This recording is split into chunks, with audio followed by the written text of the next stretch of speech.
Каратаев бардык министрликтердин кызматкерлеринен ковид табылып жатат. Министрдин орун басары коронавирус жуктуруп алган ЖК депутаттары Бишкектеги республикалык клиникалык жугуштуу илдеттер ооруканасынан дарыланып жатканын айтты.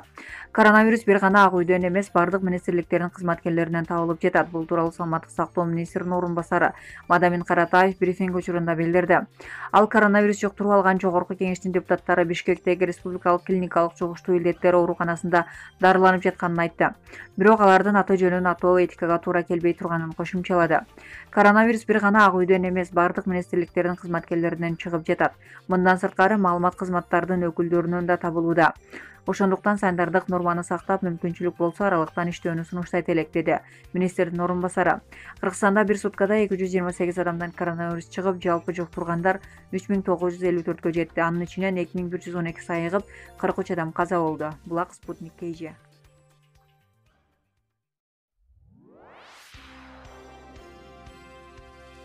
Ак үйдүн алдында чыккандар Асылбаеванын мандатын тапшыруусун талап кылышууда. Бишкекте жогорку кеңештин алдында маалыматты манипуляциялоо жөнүндө мыйзам долбооруна каршы митинг өтүп жатат. Нааразычылык акциясына чыккан 50дөй адам мыйзам долбоорунун демилгечиси Гүлшат Асылбаеванын мандатын тапшыруусун талап кылышууда. Учурда депутаттар аталган мыйзамды биринчи окууда жактырышкан. Митингге чыккандар эгер парламентте талкууланып жаткан мыйзам кабыл алынса, интернетте өз пикирин ачык айтып чыккан адам экстремист деп таанылып, ага чара көрүлүшү ыктымал экенин белгилешти. Белгилей кетсек, жогорку кеңештин депутаттары Гүлшат Асылбаева жана Айнура Осмонова иштеп чыккан мыйзам долбоорунда интернет колдонуучулардан баштап сайттын кожоюндарынын интернет провайдерлердин укук милдеттери жазылган. Мыйзам бузулган учурда сайттарды ыйгарым укук органдар сотко чейин эле чектей алары белгиленген. Булак Элдик Медиа.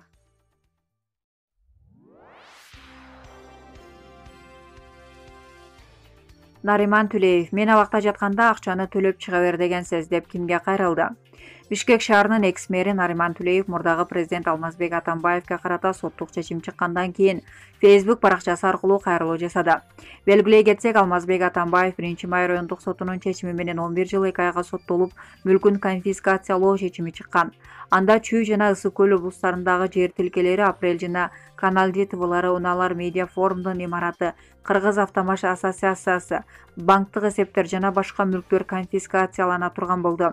Нариман Түлеев Алмазбек Атамбаевдин президенттик мөөнөтүндө анын мүлкү конфискациялангандыгын эстеп, мунун бардыгы өзүңүз иш жүзүндө ашырган системасынын түшүмү болду. Сизде акыйкат, сот, мамлекеттик башкаруу жана мыкты экономиканы курууга 6 жыл убакыт болду.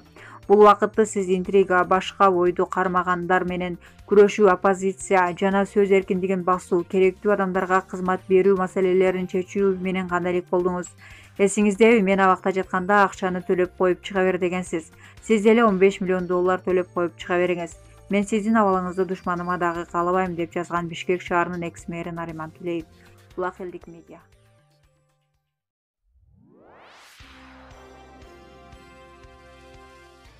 Нарын дарыясына түшүп кеткен 17 жаштагы бала табылбай калды.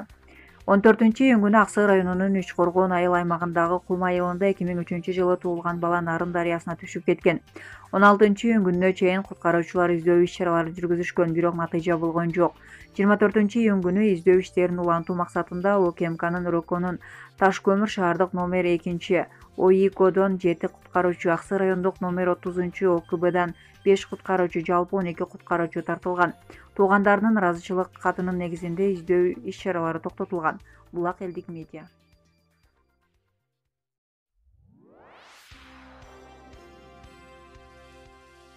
Бишкекте адамды макачылык менен өлтүргөн шектүү кармалды.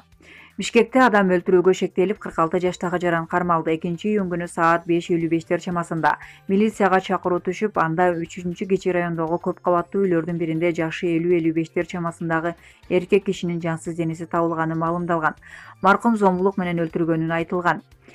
Аталган дарекке патрулдук милиция кызматынын кызматкерлери барган. Алар ошол эле күнү кылмышкердин изи менен түшүп, шектүүнү 5-кичи райондон кармашкан. Адам өлтүрүүгө шектүү 46 жаштагы КЭ экени аныкталды.